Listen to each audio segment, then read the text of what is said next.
कहते हैं तिहाड़ जेल महिलाओं के लिए सबसे सुरक्षित जगहों में से एक है, लेकिन क्या वाकई ऐसा है? दीवारों के पीछे क्या चलता है ये ना कोई देखता है ना कोई जानता है। एक ऐसा गुनाह जो हर रात अंधेरे में होता है, जब जेलर खुद महिला कैदियों के साथ दरिंदगी करता है।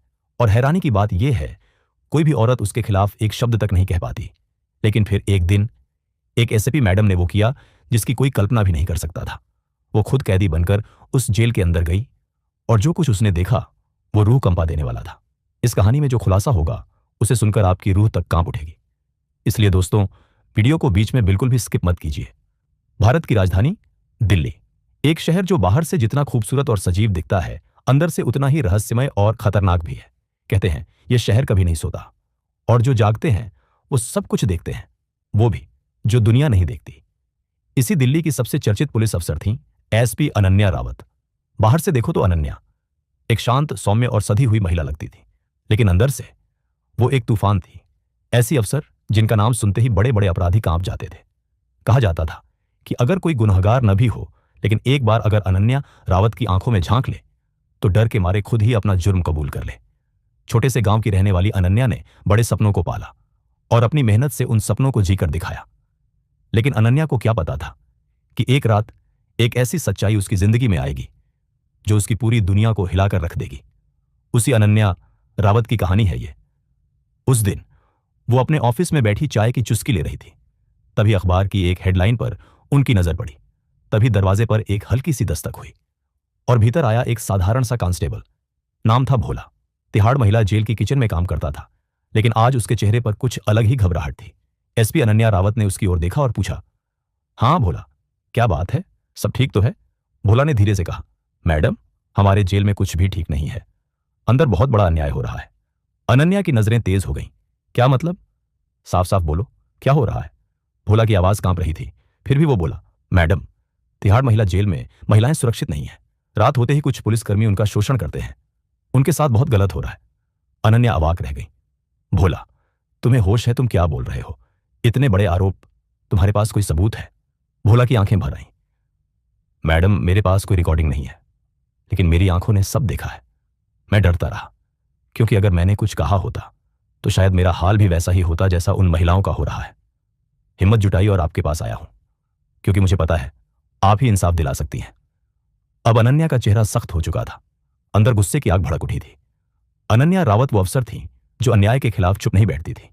उन्होंने गहरी सांस ली और कहा, भोला, तुमने बहुत हिम्मत का काम किया है। इस बात को सामने लाने के लिए तुम्हारा धन्यवाद। फिर पूछा, लेकिन एक बात बताओ, जब मैं पिछले हफ्ते जेल में आई थी तब किसी भी महिला ने यह बात क्यों नहीं बताई?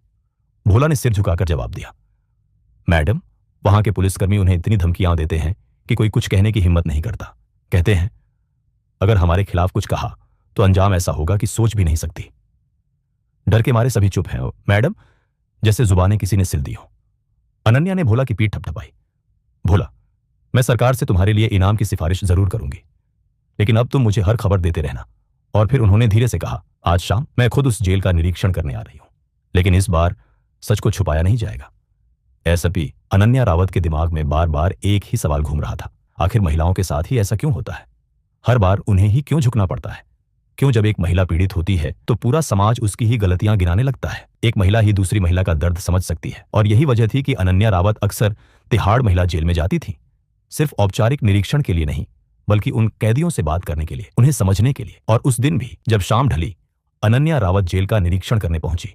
बाहर से सब कुछ सामान्य लग रहा था, सब कुछ साफ सुथरा, लेकिन अंदर क्या चल रहा था वो केवल जेल की दीवारें जानती थी, और वो औरतें जो उस अंधेरे में दम तोड़ रही थी। अनन्या ने हर कैदी से बात करने की कोशिश की, लेकिन एक भी महिला ने न कोई इशारा किया, न कोई शब्द कहा। डर उनके चेहरे पर साफ दिख रहा था। अनन्या सब समझ चुकी थी, इन महिलाओं को डर इतना है कि ये चाहकर भी कुछ नहीं बोल पाएंगी। अगले दिन वो अपने ऑफिस में बैठी सोच में डूबी थी। इन दरिंदों को बेनकाब कैसे किया जाए, कैसे सामने लाया जाए वो सच जो रात की कालिमा में छुपा होता है। और फिर उन्होंने एक फैसला लिया, अगर मुझे सच सामने लाना है तो मुझे खुद जेल के अंदर जाना होगा, एक कैदी बनकर। और फिर आ ही गई वो रात। 21 मार्च गुरुवार, रात के 1 बजे का वक्त था। कुछ पुलिसकर्मी नींद में थे, कुछ निगरानी कर रहे थे, और कुछ वही कर रहे थे जो सालों से करते आए थे, महिला कैदियों के साथ अत्याचार। अनन्या रावत अब एक अफसर नहीं थी, वो एक कैदी के भेष में जेल के उसी हिस्से में जा चुकी थी जहां अंधेरे में सबसे ज्यादा चीखें दबा दी जाती थीं। उनके तन पर थे जेल के सामान्य कपड़े, लेकिन कॉलर के भीतर छुपा था एक गुप्त कैमरा और माइक्रो माइक जो हर पल रिकॉर्ड कर रहा था। जैसे ही वो अंदर पहुंची, एक पुलिस वाला पास आया। तू कौन है? पहली बार देख रहा हूं। तेरा नाम क्या है? अनन्या ने धीरे से जवाब दिया। आज ही लाई गई हूं साहब। सुबह? क्या अपराध किया है? दूसरे ने पूछा। और वहीं से शुरू होती है एक रात की जंग, जो न्याय और अन्याय के बीच लड़ी जानी थी, और जिसकी कीमत शायद खुद अनन्या रावत को अपनी जान से चुकानी पड़ सकती थी। एक पुलिस वाला अनन्या के पास आता है, उसकी आंखों में शक और आवाज में रौब। तेरा नाम क्या है? पहले कभी नहीं देखा तुझे यहाँ। क्या जुर्म किया है? अनन्या ने हल्की कांपती आवाज में जवाब दिया। मुझ पर चोरी का इल्जाम है, लेकिन मैंने कुछ नहीं किया है साहब। पास खड़े 2-3 पुलिस वालों ने ठहाका लगाया। सब यही कहते हैं, कोई मानेगा नहीं। चल नाम बता। अनन्या बोली। सावित्री। नाम सुनते ही एक बार फिर से हंसी की लहर दौड़ गई। सावित्री? अरे वाह, ये भी कोई नाम है? फिर एक दरोगा बोला।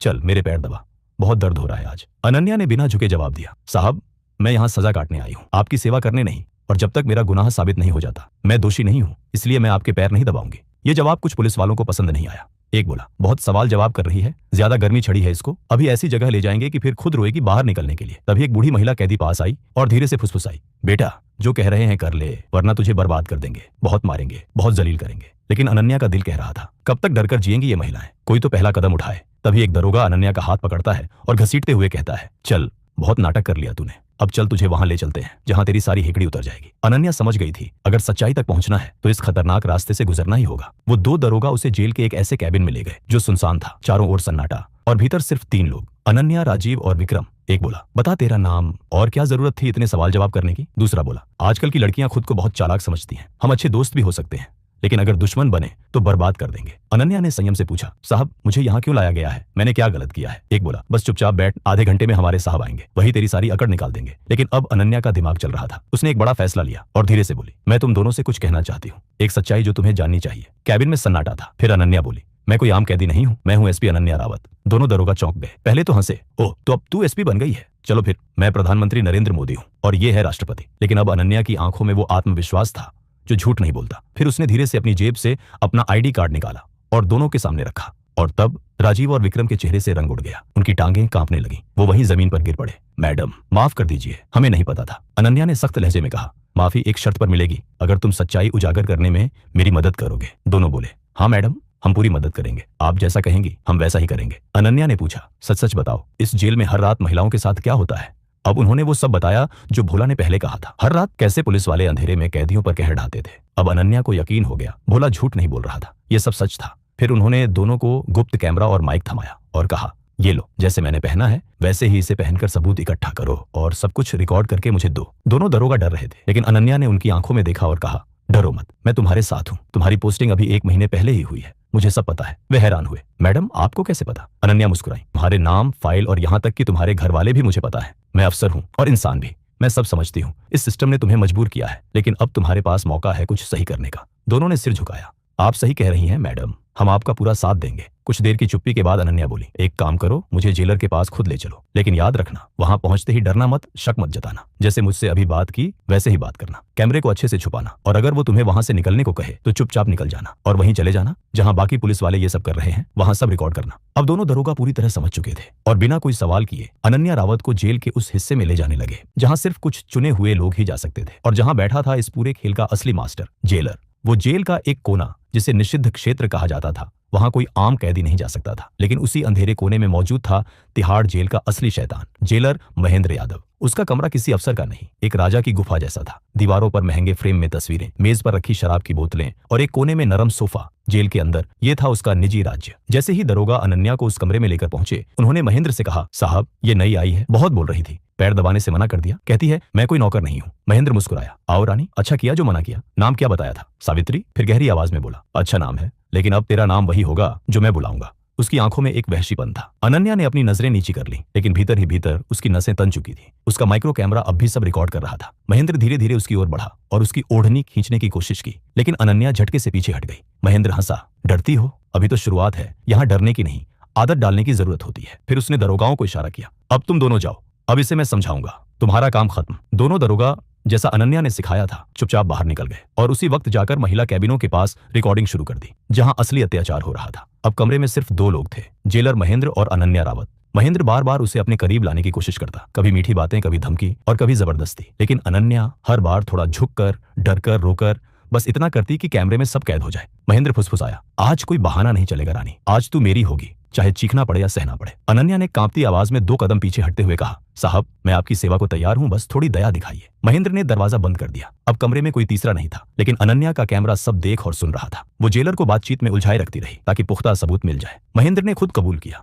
यहाँ तो मैंने न जाने कितनी कैदियों की जिंदगी तबाह की है। तू क्या चीज है? हर एक शब्द, हर एक हरकत कैमरे में कैद होती रही। और फिर जब अनन्या को लगा कि अब उसके पास पूरा सच है, वो बोली, साहब आज मैं बहुत डर गई हूँ, लेकिन कल मैं खुद आपके पास आऊंगी। महेंद्र हंसने लगा, ठीक है रानी, आज छोड़ता हूँ, कल आना अपनी मर्जी से। और वो यही गलती कर बैठा। अनन्या धीरे धीरे उस कमरे से बाहर निकल गई और उधर दरोगा राजीव और विक्रम बाकी सब पुलिस वालों के अत्याचारों की रिकॉर्डिंग कर चुके थे। दोनों ने वो रिकॉर्डिंग अनन्या को सौंप दी और अनन्या रावत उस रात बिना किसी को बताए सीधी जेल से बाहर निकल गई। लेकिन इस बार सच्चाई उसके साथ थी। वो दोनों दरोगा राजीव और विक्रम अब वापस उसी जगह पहुंचे जहां बाकी पुलिसकर्मी बैठकर अपनी महफिल चला रहे थे। जैसे ही पहुंचे, एक सीनियर अधिकारी ने पूछा, अरे तुम दोनों यहाँ क्यों लौट आए? और वो नई महिला कैदी कहाँ गई जो बहुत ज्यादा बोल रही थी? जरा मैं भी उससे अकेले में कुछ सवाल करना चाहता हूँ। राजीव और विक्रम की आंखों में डर था, लेकिन वो जानते थे सच बोलना अब खेल खत्म कर सकता है, क्योंकि अनन्या रावत ने साफ साफ कह दिया था, अगर तुमने मेरी पहचान उजागर की तो तुम्हारा अंजाम भी वैसा ही होगा जैसा उनका होने वाला है। दोनों दरोगा बोले, साहब उस कैदी को तो हम बड़े साहब के पास भेज चुके हैं,